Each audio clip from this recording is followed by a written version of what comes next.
अस्सलाम वालेकुम दोस्तों, welcome to my YouTube channel. तो आज के इस लेक्चर में हम लोग पढ़ने वाले हैं डब्ल्यू लिंक लिस्ट के ऑपरेशंस। तो इससे प्रीवियस वीडियो में हम लोग डिस्कस कर चुके हैं डब्ल्यू लिंक लिस्ट का इंट्रोडक्शन और उसका कंप्लीट सिंटैक्स भी हम लोग पढ़ चुके हैं। तो अगर तो आपने मेरी वो वीडियो नहीं देखी तो डिस्क्रिप्शन बॉक्स में मैं उसका लिंक डाल चुकी हूँ, आप वहाँ से उसे ईजिली देख सकते हैं। तो बढ़ते हैं हम अपने लेक्चर की तरफ। तो बेसिकली हमारे पास जो डब्ल्यू लिंक लिस्ट है वो 3 ऑपरेशंस को परफॉर्म कर सकती है: इंसर्शन, डिलीशन और ट्रैवर्सिंग। ठीक है, तो आज सबसे पहले हम इसके इंसर्शन के फंक्शन को डिस्कस करेंगे।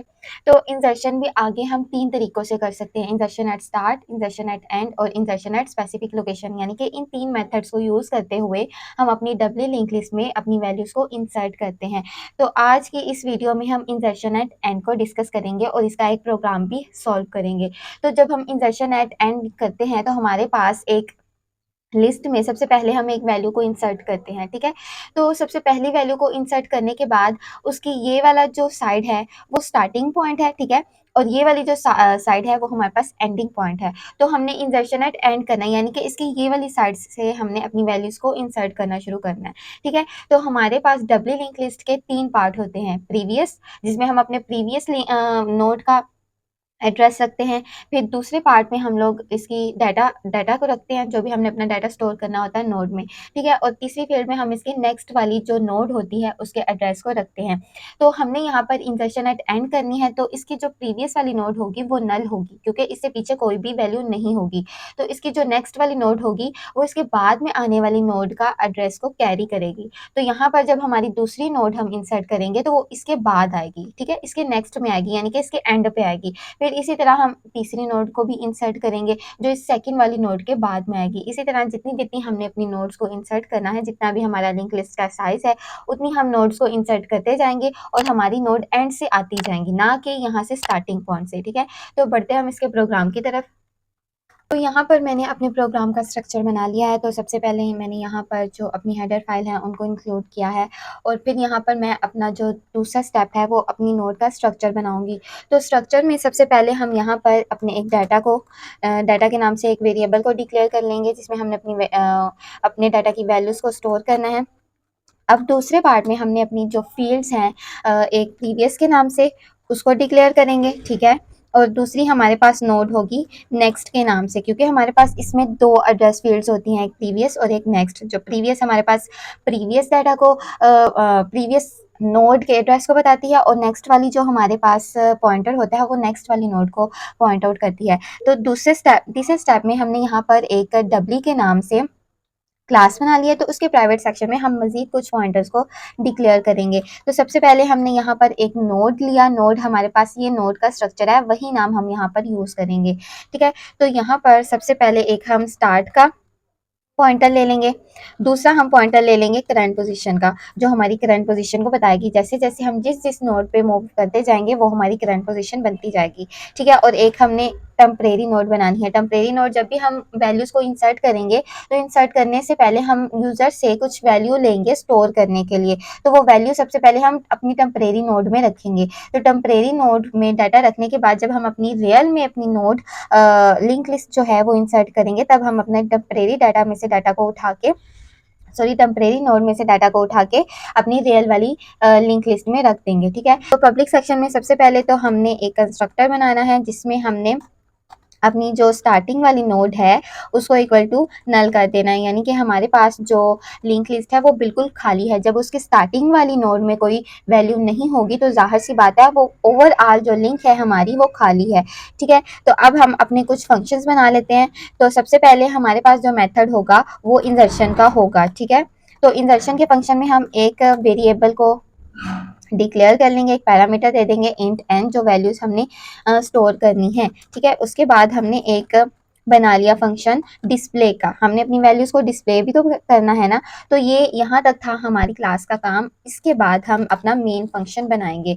तो मेन फंक्शन में सबसे पहले तो हम एक ऑब्जेक्ट बनाएंगे, जिसके ज़रिए हमने अपनी वैल्यूज़ को कॉल करना है। ऑब्जेक्ट के बाद हम यहाँ पर एक वेरिएबल ले लेंगे एन, ये वाला एन। ठीक है, ये उसी को यहाँ पर हमने मेन फंक्शन में डिक्लेयर किया है।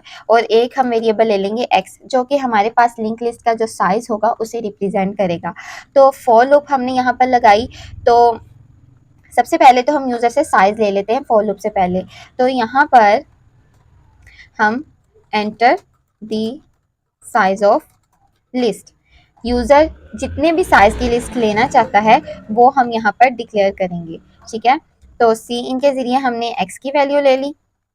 अब हमारे पास जो साइज है लिंक लिस्ट का वो भी आ चुका है। अब हमने वैल्यूज को इंसर्ट करना है, तो वैल्यूज को इंसर्ट करने के लिए हम फॉर लूप का यूज करते हैं। तो फॉर लूप में इंट आई इक्वल टू 1 यानी कि पहली नोड के लिए हम अपनी आइटरेशन को चलाएंगे। ठीक है, तो इसकी कंडीशन रखी हमने i less than equal to x, यानी कि हमारी कंडीशन वहां तक चले जहां तक हमारे पास आई की वैल्यू इक्वल टू एक्स नहीं हो जाती। और एक्स की वैल्यू हमारे पास हमें नहीं पता कौन सी है, क्योंकि वो यूजर ने डिसाइड करनी है। तो चाहे वो यहाँ पर लिंक लिस्ट की वैल्यू 3 डिसाइड करे, 4, 5, 6, 10, 20 जितनी मर्जी। ठीक है, तो ये आइटरेशन हमारी तब तक चलेगी जब तक हमारे पास आई की वैल्यू इक्वल टू एक्स नहीं हो जाती। ठीक है, तो यहाँ पर अब हम आई प्लस प्लस, ठीक है, इंक्रीमेंट के लिए, तो यहाँ पर सबसे पहले हम यूजर से वैल्यू लेंगे, एंटर द वैल्यू फॉर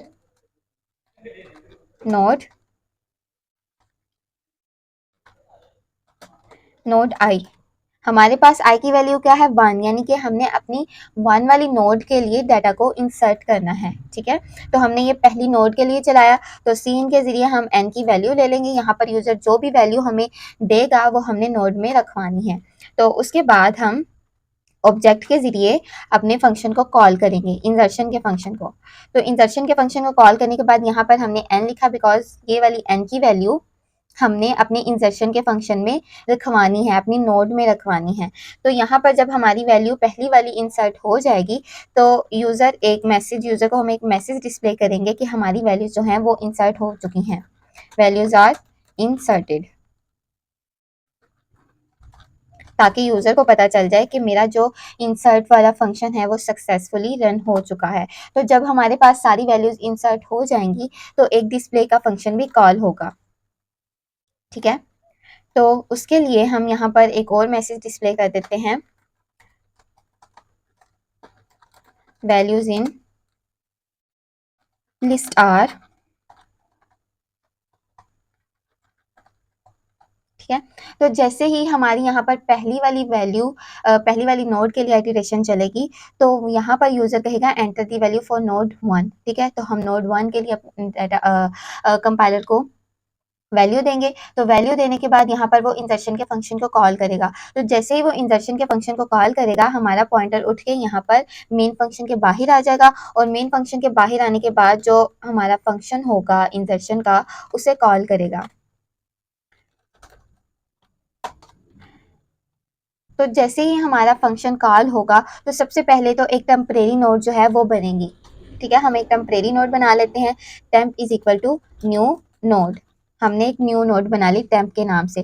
तो टेम्प की नोड में जो हमारे पास डाटा फील्ड होगी उसमें हम रख देंगे, उसे इक्वल टू एन कर देंगे, यानी कि जो भी एन की वैल्यू यहाँ पर हमने यूजर से ली है वो उठा के टेम्परेरी नोड की डाटा फील्ड में रख दी। ठीक है, उसके बाद temp of next equal to null कर दिया हमने। ठीक है, जो भी टेम्परेरी नोड का नेक्स्ट वाला पॉइंटर है उसे हमने नल कर दिया, यानी कि इसके बाद अब कोई भी जो है वो नोड नहीं है। वो इसलिए क्योंकि ये हमारे पास एक टेम्परेरी नोड है, इसके प्रीवियस में या नेक्स्ट में कोई भी नोड नहीं होगी। इसका काम बस थोड़ी देर के लिए है डाटा को स्टोर करना अपने अंदर। ठीक है, तो जैसे ही हमारी टेम्परेरी नोड बनेगी हम यहाँ पर एक इफ कंडीशन को चेक करेंगे। उस इफ कंडीशन में हम कंपैरिजन करेंगे क्या हमारे पास जो स्टार्टिंग वैल्यू है वो इक्वल टू नल है। जी बिल्कुल, वो इक्वल टू नल ही है, बिकॉज कंस्ट्रक्शन में हमने जो एक कंस्ट्रक्टर बनाया था उसमें हमने यूजर को बता दिया था कि जो हमारे पास स्टार्टिंग नोड है वो इक्वल टू नल है। तो जैसे ही वो यहाँ पर कंडीशन देखेगा ट्रू होगी तो वो इसकी बॉडी के अंदर आ जाएगा।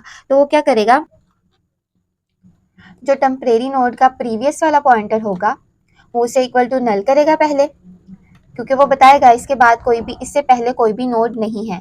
फिर उसके बाद जो हमारे पास स्टार्टिंग नोड होगी, स्टार्ट इक्वल टू टेम्प, यानी कि जो हमारे पास स्टार्टिंग नोड होगी उसमें हमने अपने टेम्परेरी नोड वाले डाटा को रखवा देना है। पहले जैसे ही ये कंडीशन ट्रू हुई वो इसकी बॉडी के अंदर आया, बॉडी के अंदर आने के बाद जो टेम्परेरी नोड का प्रीवियस वाला नोड होगा वो नल होगा, यानी कि हमने बता दिया कि ये एक टेम्परेरी नोड है, इसके प्रीवियस में कोई भी नोड नहीं पड़ी हुई, इसलिए इसका काम बस थोड़ा सा ही है। तो स्टार्टिंग नोड में हमने अपनी टेम्परेरी नोड के डाटा को रख दिया यहाँ पर दूसरे स्टेप में।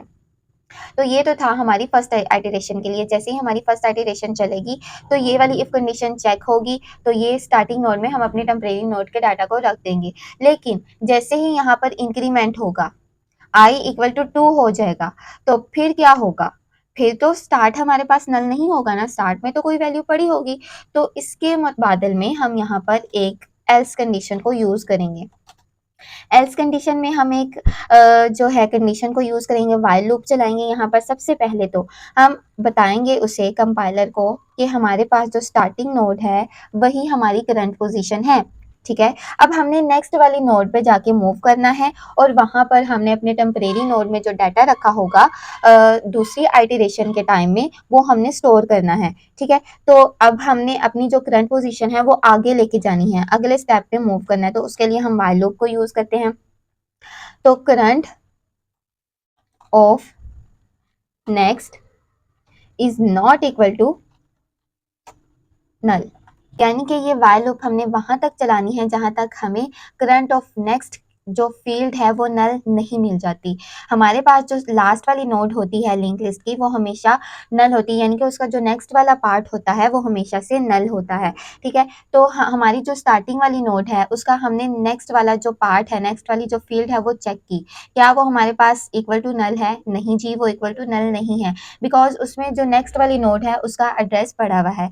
तो हमारे पास ये कंडीशन जैसे ही ट्रू हुई, हम इसकी बॉडी के अंदर आए, अब हमने अपनी जो करंट पोजीशन है उसे आगे मूव करना है। तो इसके लिए हम ये वाली जो है स्टेटमेंट वो यूज करते हैं, current is equal to current of next, यानी कि हमारे पास जो करंट पोजीशन है वो आगे मूव कर जाए। करंट ऑफ नेक्स्ट के एड्रेस को यूज करते हुए हमारे पास जो करंट पोजीशन है वो आगे मूव कर जाए, ठीक है। तो जैसे ही हमारे पास करंट पोजीशन आगे मूव करके जाएगी, हम दूसरी वाली पोजीशन पे चले जाएंगे, हमारा जो पॉइंटर है वो दूसरी वाली नोड पे चला जाएगा। तो दूसरी वाली नोड पे पहुंचने के बाद हमने क्या करना है, करंट ऑफ नेक्स्ट में हमने अपनी जो टेम्परेरी नोड है, टेम्परेरी नोड का जो डाटा है वो हमने रखवा देना है, ठीक है। यानी कि जब हमारी जो करंट पोजीशन थी वो आगे चली गई, तो आगे जाने के बाद जो हमारी नोड होगी वो तो खाली होगी ना, तो खाली नोड में हमने जो टेम्परेरी नोड में डाटा पड़ा होगा, जो यूजर ने रखवाया होगा, वो हमने अपनी करंट ऑफ नेक्स्ट में रख देना है, यानी कि नेक्स्ट वाली नोड में रख देना है जहां पर हम मूव करके गए थे। तो ये थी हमारी इंसर्शन का फंक्शन। तो जब हमारे पास इंसर्शन का फंक्शन हो जाएगा तो हमने यहाँ पर अपना डिस्प्ले का फंक्शन कॉल करना है, ठीक है। अपनी वैल्यूज को डिस्प्ले भी तो करना है ना। तो जैसे ही हम यहाँ पर आए डिस्प्ले के फंक्शन में, तो सबसे पहले हमने हमने अपने कंपाइलर को बता दिया कि हमारे पास जो स्टार्टिंग नोड है वो करंट नोड है हमारी, हम स्टार्टिंग नोड पे पॉइंट आउट कर रहे हैं, ठीक है, हमने बता दिया। तो अब हमने व्हाइल लूप का यूज करना है अपनी वैल्यूज को प्रिंट करने के लिए। तो उसमें हम कंडीशन रखेंगे current is not equal to null, वही कंडीशन जो हमने यहाँ पर रखी थी अपनी एल्स वाले जो है कंडीशन में, ठीक है। तो यहाँ पर हमने कंपाइलर को बता दिया कि आपने व्हाइल लूप वहां तक चलानी है जब तक उसे नल नोड नहीं मिल जाती, ठीक है। तो जैसे ही हमने कंपाइलर को बताया कि हमारी जो स्टार्टिंग नोड है वो करंट है, वो व्हाइल लूप में आया, दूसरे स्टेप में उसने चेक किया क्या हमारे पास करंट पोजीशन नल है?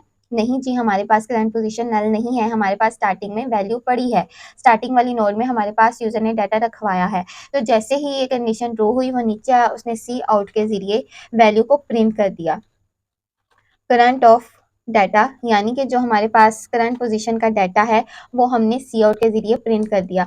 तो यहाँ पर हम एक स्पेस को भी प्रिंट करेंगे ताकि हमारी जो वैल्यूज हैं वो स्पेस के साथ अच्छे से प्रिंट हो और वो इजीली रीडेबल भी हो। तो जैसे हमारे पास एक वैल्यू प्रिंट हो जाएगी, तो अब हमने नेक्स्ट वाली जो नोड है वहां पर मूव करना है। तो नेक्स्ट वाली नोड में मूव करने के लिए हम क्या करते हैं, current is equal to current of next, यानी कि हमारे पास जो करंट ऑफ नेक्स्ट है उसमें जो लिंक पड़ा हुआ था उसको यूज़ करते हुए हम अपनी करंट पोजीशन को आगे लेके चले गए हैं, ठीक है। तो यहाँ पर हमारे पास पहली वैल्यू प्रिंट होगी, प्रिंट होने के बाद हमारी जो वैल्यू है, हमारी जो करंट पोजीशन है वो नेक्स्ट मूव कर जाएगी। तो जैसे ही वो नेक्स्ट मूव करेगी तो वो व्हाइल लूप में दोबारा आएगा। दोबारा आने के बाद उसने चेक किया क्या हमारे पास जो करंट वाली पोजीशन है वो इक्वल टू नल है। नहीं जी, इस दफ़ा भी हमारे पास जो करंट पोजीशन है वो नल नहीं है, क्योंकि हमारे पास सेकंड नोड में भी डाटा पड़ा हुआ है, ठीक है। तो वो नीचे आएगा, नीचे आने के बाद जो सेकंड नोड होगी उसके डाटा को वो प्रिंट कर देगा। फिर सेकंड लाइन में आएगा, सेकंड लाइन में आने के बाद वो नेक्स्ट वाली नोड में मूव करेगा। इसी तरह हमारे पास ये आगे आगे मूव करता जाएगा और जब तक उसे खाली नोड नहीं मिल जाती तब तक वो डाटा को प्रिंट करता जाएगा। अब हम इसे रन करके देखते हैं।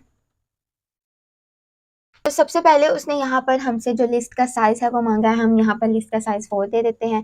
तो यहाँ पर वो सबसे पहले कह रहा है कि नोड 1 के लिए वैल्यू को इंसर्ट करो, तो हम नोड 1 के लिए वैल्यू इंसर्ट कर देते हैं, नोड 2 के लिए भी कर दी, नोड 3 के लिए भी और नोड 5 के लिए भी। तो जैसे ही हमारी वैल्यूज़ इंसर्ट हुई उसने हमें यहाँ पर एक जो मैसेज है वो डिस्प्ले कर दिया कि हमारे पास जो वैल्यूज़ थी वो इंसर्ट हो गई हैं। तो इंसर्ट होने के बाद उसने डिस्प्ले के फंक्शन को कॉल किया। डिस्प्ले के फंक्शन को कॉल करने के बाद वैल्यूज़ इन लिस्ट आर, जो भी वैल्यूज़ थी वो इंसर्ट हो गई। पहली वैल्यू हमारे पास क्या थी 22 आ गई। हमने यहाँ पर जो फंक्शन यूज़ किया है, जो मेथड यूज़ किया है वो इंडक्शन एट एंड है। तो ठीक है, इसकी जो एंडिंग पॉइंट थी वो इस तरफ थी, ठीक है, इस तरफ नहीं थी। तो जो भी दूसरी वैल्यू आई 45 आई तो वो 22 की दूसरी साइड पे आ गई, ठीक है, एंड वाली साइड पे आ गई। फिर 67 आई वो 45 की एंड वाली साइड पे आ गई। फिर 23 वो 67 की एंड वाली साइड पे आ गई, यानी कि इसकी टेल से जो वैल्यूज़ थी वो इंसर्ट होती चली गई हैं, ठीक है। तो ये था हमारा आज का लेक्चर। उम्मीद करती हूँ कि आपको मेरी ये आज की वीडियो पसंद आई होगी और लेक्चर की समझ भी आई होगी। अगर तो आपको मेरी ये आज की वीडियो पसंद आई है तो प्लीज़ इसे लाइक करें और अपने दोस्तों के साथ शेयर करें और सब्सक्राइब करना मत भूलिएगा, ताकि आइंदा आने वाली वीडियोज़ आप तक पहुँचती रहें, ठीक है। तब तक के लिए अल्लाह हाफ़िज़।